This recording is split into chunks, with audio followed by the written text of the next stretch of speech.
Hello, good people. So I wanted to do a recap on the Real Housewives of Potomac season 6, and this was their last episode, episode 17, and it was the altered state of mind. On this last episode of the season, oh wow, it doesn't even seem like it should be coming to an end. The time is really passing, you guys. We are almost into 2022.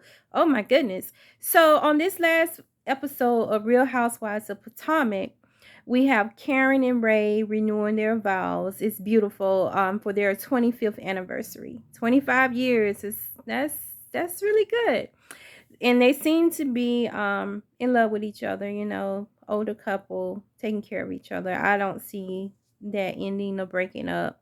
And Karen is such a beautiful woman. I'm sure she's had enhancements of as far as lipo or whatever she's been doing, just to, you know, for her own self-image. So this season, it pretty much was Wendy. She has her new boobs. She got a booty now, and so she pretty much was living her alter ego, or maybe this was the real Wendy and not the professor or Dr. Wendy that we saw the very first season that she came to Potomac. So she was a little turned up this season. And one thing about Wendy is that she did a great job of putting Giselle and Robin in their place when they came after her marriage. There's rumors allegedly about Wendy's husband, I guess, following or DMing other women or something like that, trying to say that Eddie was cheating on Wendy. And of course, it was Giselle who brought it up, and Robin, who's always backing Giselle. I don't know what that's about. And of course, Ashley is always the bone carrier who's, carrying the news. So that played out part of the season, and it was nothing interesting about that. I don't know. I think it's really low whenever they bring up people marriages in these housewives franchises. I know it's supposed to be about their lives, but it's really deep when it comes to rumors and, anytime they don't have anything factual and just bringing rumors up on the show, and one person carrying it on just to, have their 15 minutes of fame or whatever within the show, is really disrespectful to a family.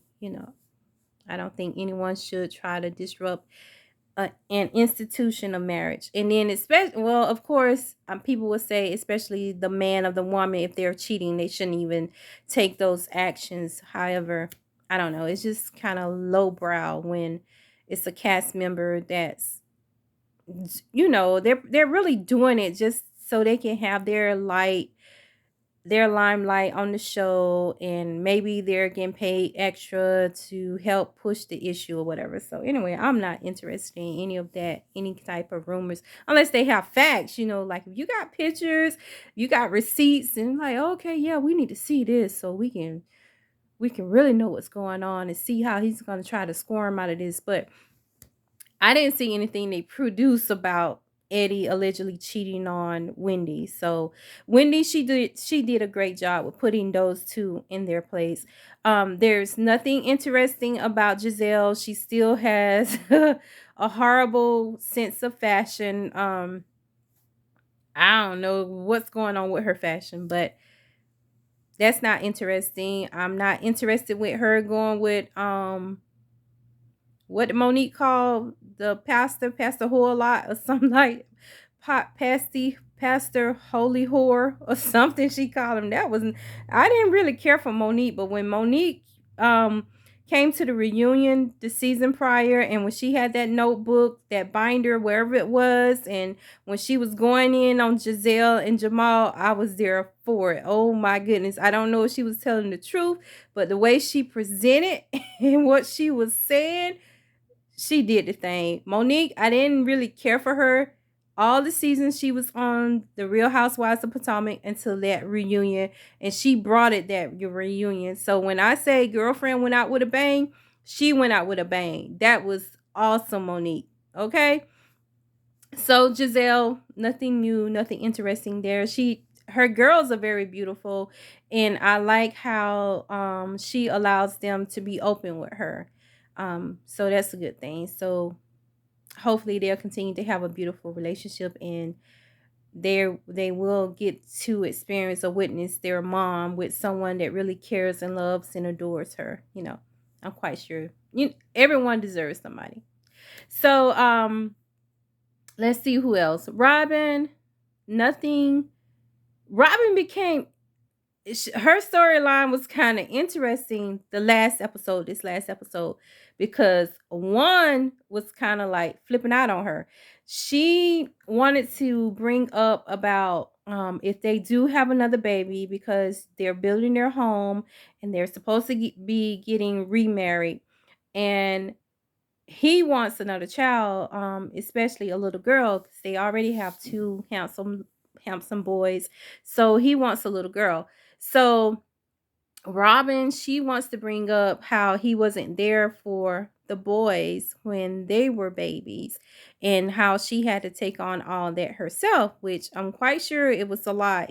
It's hard to be a single parent, and you can be married and still be like single if the father is not there hands on, and it takes more than finances to raise children. It's a lot. It is a lot. So Robin, she wants to bring this up, and she wants to she's presenting this to one, but one, he's like, he don't care to hear that. He was like, I was there, and she's saying that he wasn't there, he never changed the diaper. And he was like, well, you're not going to do this to me. He gets upset, he takes his mic off and everything, and they were at a warehouse that Robin's gotten for her embellished material, merchandise or whatever, and they were moving things in. But with her bringing up about things from the past, and this is not something that one wanted to talk about, he pretty much just want to be, he don't want to talk about it. And she continued to try to bring it up, so he stormed out on her. He took his mic off, he got in the car, and he pushed the pedal on her, drove off. And you could just tell, even in the episodes of the scenes that followed, that he was really annoyed with her. So it's like something deep rooted going on there. And I don't know if it's from her nagging him about what happened in the past and always bringing up things from the past and not just letting it go. And of course, we don't know exactly all that's going on, but just from the outside in and from what's been presented, it does seem that she's been bringing up a lot of things that happened in the past, and that's not something that one cares to hear about. And my opinion is that anybody, like, if something happened, and if it's something, okay, you accepting it because you're still here and we're going to move forward.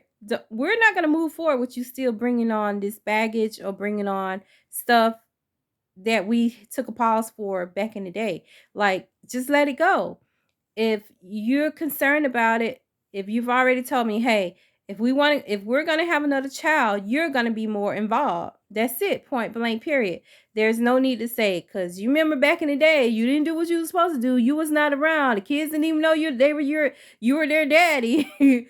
No, you have to can all that. It's a different way to approach it, Robin.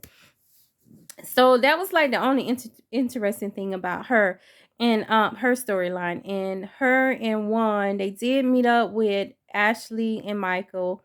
um I think Michael really has a bromance with with Juan. They have a bromance going on. Michael may be a little bit more into it than Juan is, but is there. So they have a double date or whatever. It was all right.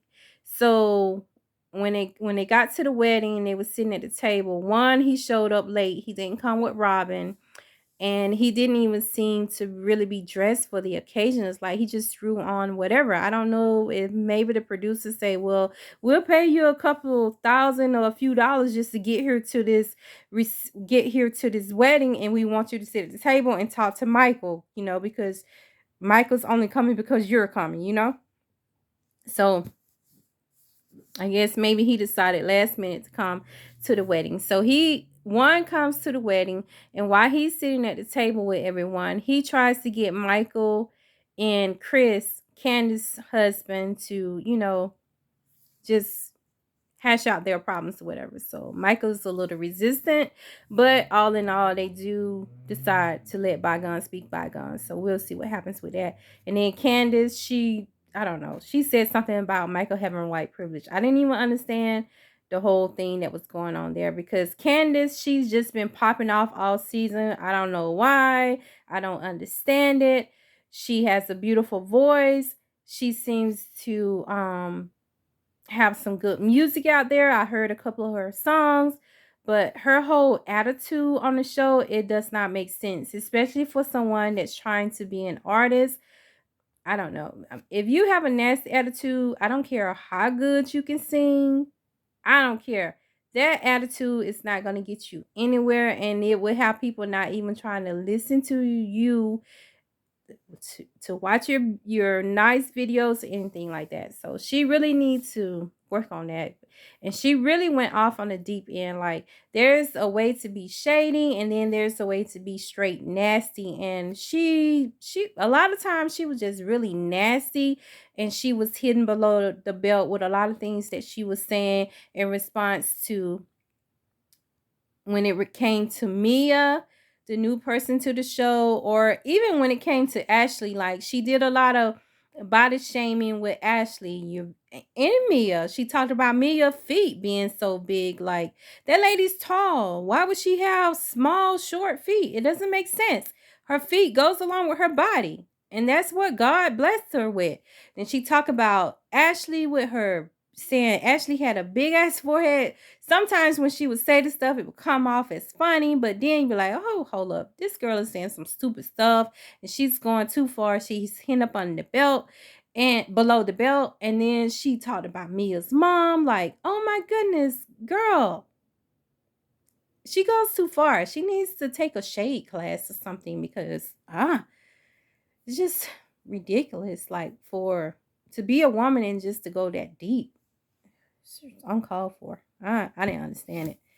So that was pretty much it. Oh, Mia and Mia and her husband, they kind of went off on Mia's mom about her reaching out to Mia multiple times, because it came up that Mia and her husband, they also had their anniversary, I think 8-year anniversary. So after their trip with the girls, they decided to extend their vacation, and her mom had been keeping her kids, so they decided to extend their vacations. And the mom had been calling, reaching out to Mia, I guess having problems with the kids. And they met Mia and her husband, they mentioned that the mom was calling about what to feed the kids or whatever. So she was having a little issue with the kids, and they didn't appreciate the number of times she kept reaching out to them. But I don't know. It was like, I didn't think they should have even mentioned any of that stuff on camera about what happened with her mom and with the kids. I understand that this is it's supposed to be real life, but I don't know. You just have to find a way to get around that stuff. I don't know. And it's like, you can't it's not fair to try to force someone to be a babysitter, especially a grandmother. If the grandmother didn't really raise you and she wasn't there for you, and it's like you're always coming asking her to spend time with your kids, it's not like it didn't seem like the grandmother was taking the initiative. So of course she didn't really want to be babysitting anyway. So maybe she's just not that type of person. You have some people like that. Just because they have grandkids does not mean they're obligated to be your babysitter or to be your nanny. If you have a grandmother that's invested like that and that wants to do that, I mean, appreciate it. That's good. However, they don't have to, you know. So, but hopefully her mom, they are mending their relationship, and things will stay in the positive for them, regardless of what happened when the mother was, the grandmother was keeping the kids. And hopefully she will deliver develop a great relationship with the kids also, and it won't be any harm of any loss, any love loss. It's time for me to go to bed. But anyway, so that's my recap of Real Housewives of Potomac. It's a short. I mean, the season wasn't all that. It was all right. So they're gonna have a 4-part reunion, just like Beverly Hills. I'm just guessing that Bravo is they decided to make Beverly Hills and Potomac 4 parts because they didn't have a reunion for New York, Real Housewives of New York. Is that what it is, Bravo? I don't know. I haven't had time to like really go read up and try to follow to see exactly why they didn't have a Real Housewives of New York reunion. And I thought it made sense for Beverly Hills to be 4 parts because of the legal stuff that's going on with Erica and her husband Tom Girardi. It seemed that it should have been um 4 parts. However, now that we're like going through the parts, it really could have just been 2 because it's really uncalled for. But we'll see what happens with Potomac. It's gonna be 4 parts, and then um on their reunion, on one part of it, it's gonna be Nicki Minaj. She's gonna come about and she have questions for the ladies. So we'll see how that goes. And I don't know if Nicki's coming just because she's a huge fan of Potomac, or maybe they're trying to have different artists or you know, celebrities to come and start doing hosting of the reunion, or I don't know. Anyway, we'll find out. We'll see how this goes. This has been long enough. You guys have a good night. Leave a comment, subscribe to my channel. I'm new to YouTube. I'm trying to get everything together. I'm here with my dry lips, my bonnet, but I wanted to recap the show. Trying to get together. Have a good night. Be safe. Bye.